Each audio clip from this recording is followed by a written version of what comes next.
What's going on, folks? So glad you could join me again on the channel. Glad to have you back. Because we have a few things to discuss today. Yeah, I know. I got back late yesterday. I went and visited some family members the past couple of days and I had a great time. Shout out to you guys. Y'all know who you are.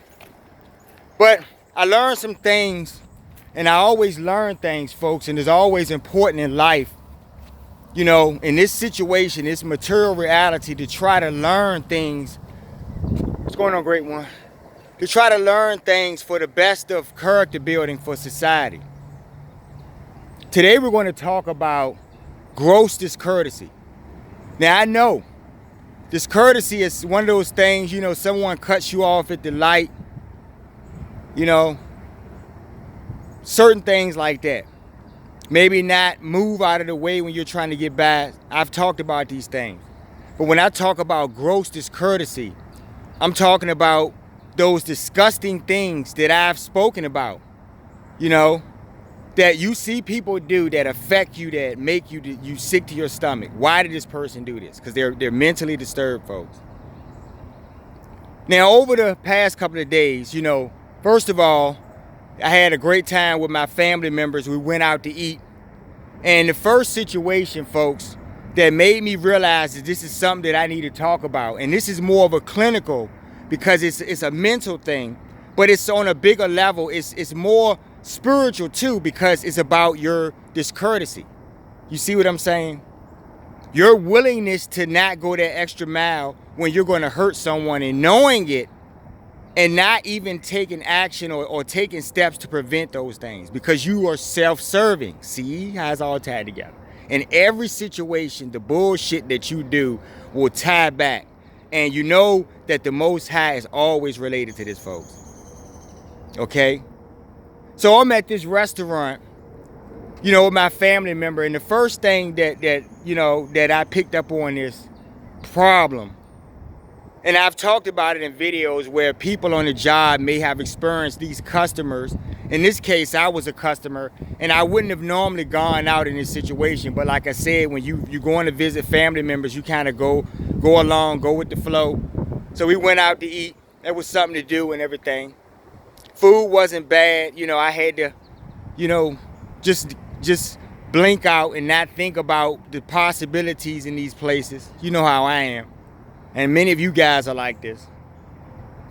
But we're eating dinner, and one of my family members goes to the ladies' room. So when she comes back, she has an interesting story. And, you know, here's one of these things, folks, and I know many of you are doing this, and this is why we're going to get into gross discourtesy, folks.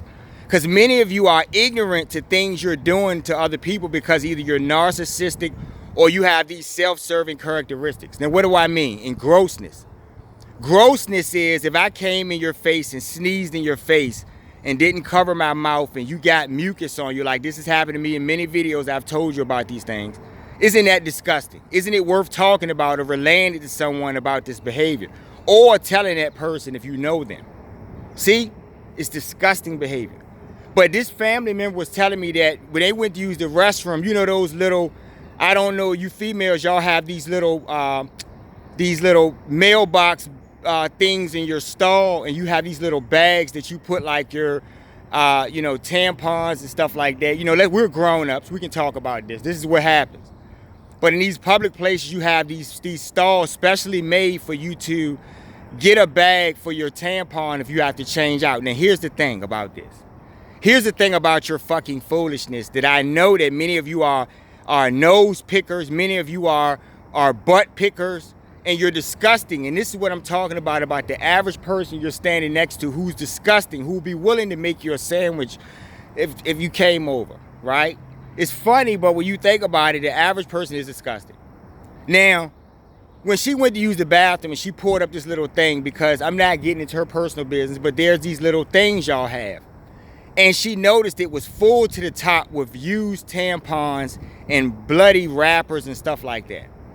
Now, I want you guys to think about something for a minute, because you're fucking lazy and you are foolish.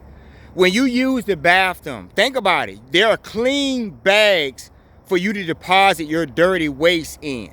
Where do those bags go? They go in the waste, the trash receptacle on the outside of the door or before you leave out.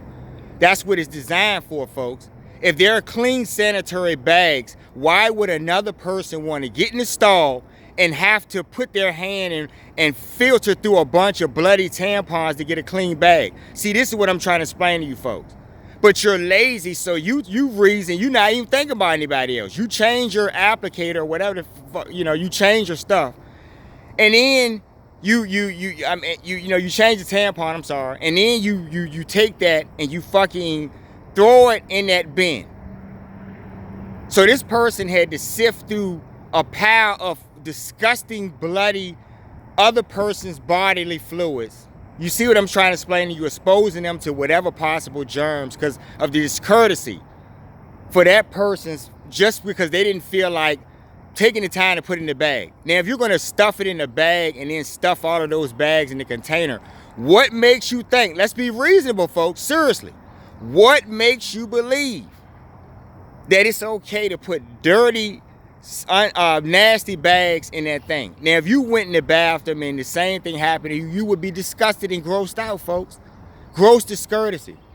So I want you women out there, the next time you go in these places, or you're with family members going out to eat or something, I want you to go and look in the stall and see if this is the case. And I want you to think about and reason if it makes logical sense to put nasty, dirty bags in the thing. So a person who needs to get a clean bag to deposit their waste material to throw it in the trash, they can do that and then get up out of the stall and do it, and there'll be clean bags for the next person. See how that discourtesy works when you're not thinking about anyone else? You're relieving yourself and you get up, just like those people who took craps on the floor, right? Now, speaking of taking craps on the floor, folks, the irony, the sick irony and coincidence, but I know this is all a lesson, folks, and I learned from these experiences. But I myself had the personal opportunity. I just finished talking to someone a couple of weeks ago about the very thing at their job where someone had took a crap on the floor.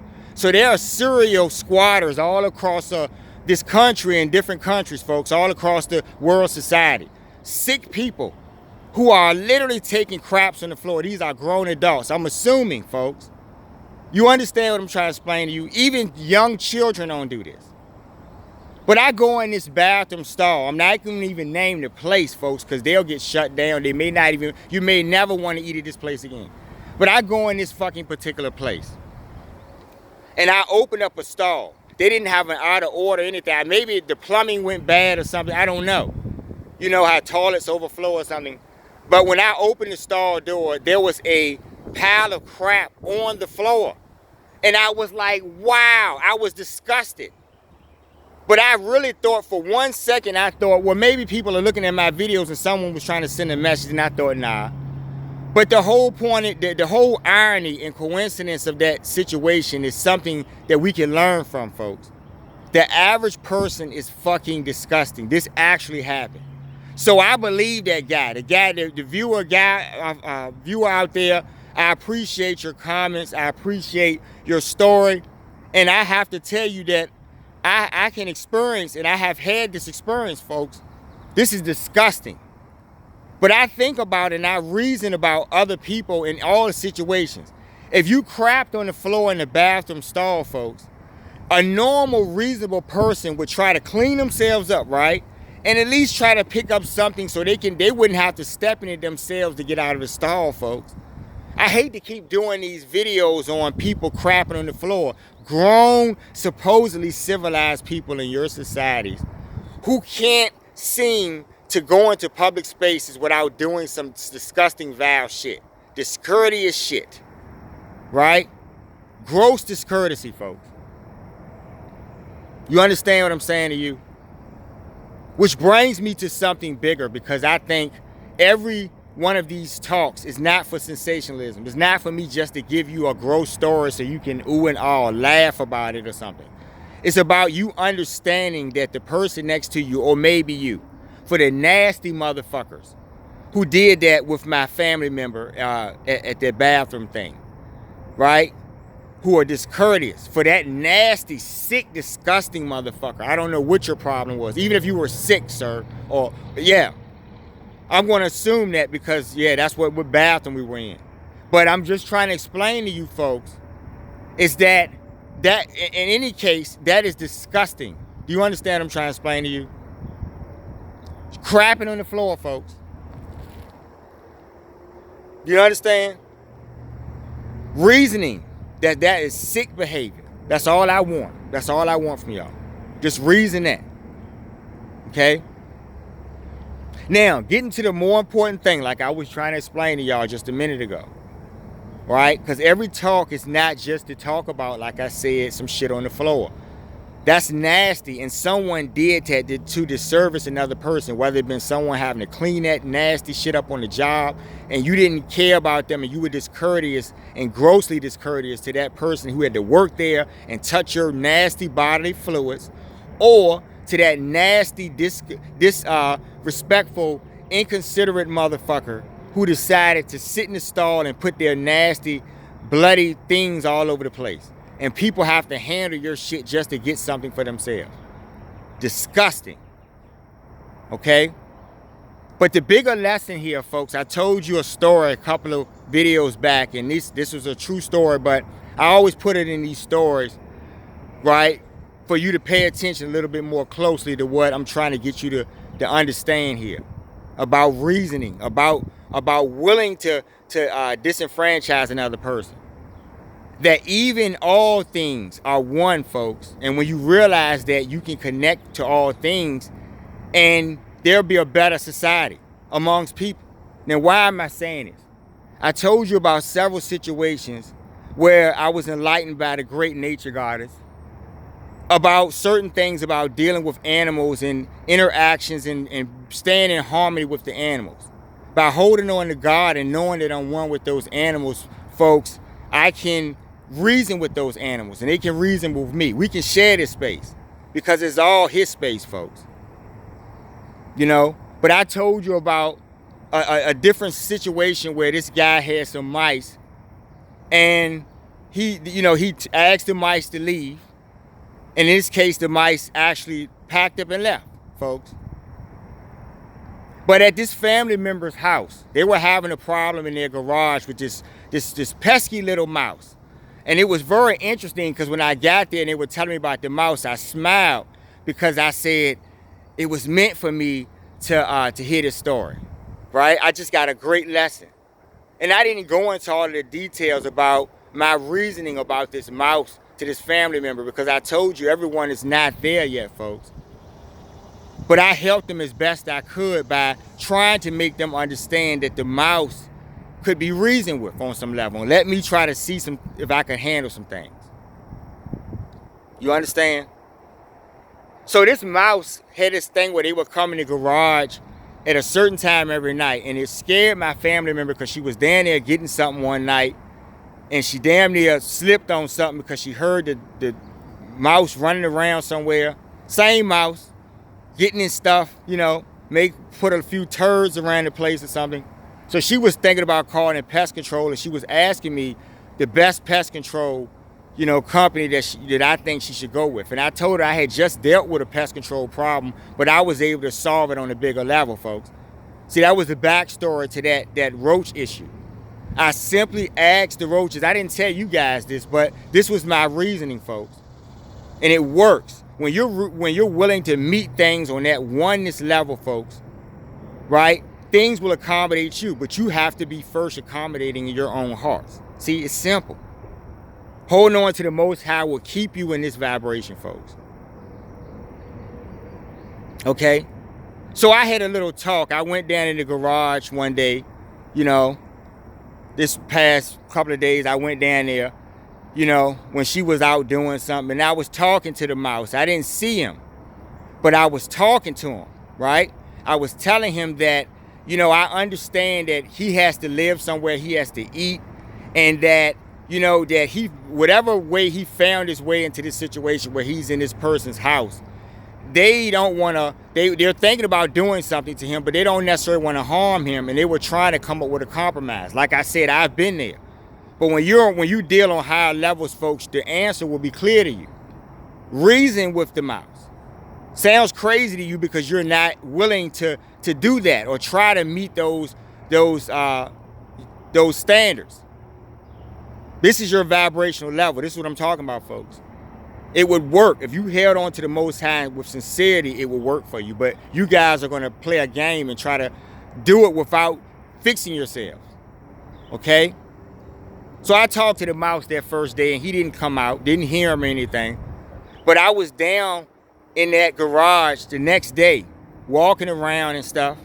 She had some stuff down there she said she was going to throw away. She had some antiques that I want to look at it, like some photographs and all kinds of stuff. She asked me to look at it. I said, I'll look at it. So I'm down there looking through stuff, and I hear this little critter running through stuff. So I know it's the mouse. And the mouse, because I understand that the mice understand me, I asked the mouse to come out. Now, folks, the mouse came out for me. I'm trying to explain to you folks this in real time. This is my experience, folks.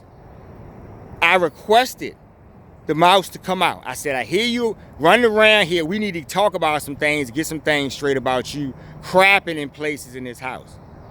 Right? Because I wanted to reason with the mouse that if he was going to be there, he probably had been there already for a long time or had a family somewhere close by. Like just like on my property, we got little mouse holes out in, down in the property somewhere. You can't really do anything about nature when you're near water, folks. But you have to accommodate the fact that you move near water. You see what I'm saying? That's the reasoning. So when I told the mouse, come on out. I'm serious, guys. I said, come on out. And the mouse literally stuck his head out of a crack in the wall. Crack in the floorboard. And then I said, no, come out. And he stuck his head back, dipped his head back in like he was shy. And I said, no, come out. We need to talk right now. The mouse came out for me and stood before me, and we had an intense 2-minute stare off. Right? The mouse was sitting right in front of me, right? And we were just looking at each other eye to eye. And the mouse, I could feel the mouse, folks. The mouse was saying, yes, this is what I am. I'm here. And that family member, what I explained to the mouse was, if you don't crap on anything in this house, then that family member that I have won't get sick. They won't contract any of these things that, when different things mix and get in each other's space, sometimes this happens, contamination and stuff. And so I explained that I meant the mouse no harm, right? If he would just leave, if he was going to be anywhere close by, to not crap in her house, right? And I know you guys are saying that's nature. The mouse is going to crap. Yes, but when you get on this level, folks, you don't even want to hear that anymore, because the mouse, I could reason with the mouse, folks. I asked the mouse to come out from where he was. The mouse came out from a crack somewhere in the wall in broad daylight with all of the lights on in the garage, and came right in front of me and sat there, and we had an intense stare off, folks. I already expected this to happen, folks, because of my great experiences. I'm being mentored, folks, by the great ones, so obviously. But what I'm trying to show you is that this bigger lesson is that I was able to get the mouse to leave, and for the next couple of days before I left, she didn't hear any noises, and she was like, what did you do? Did you kill it? Did you kill it? And I just smiled. I said, I did a little talking to him. He kind of got the picture.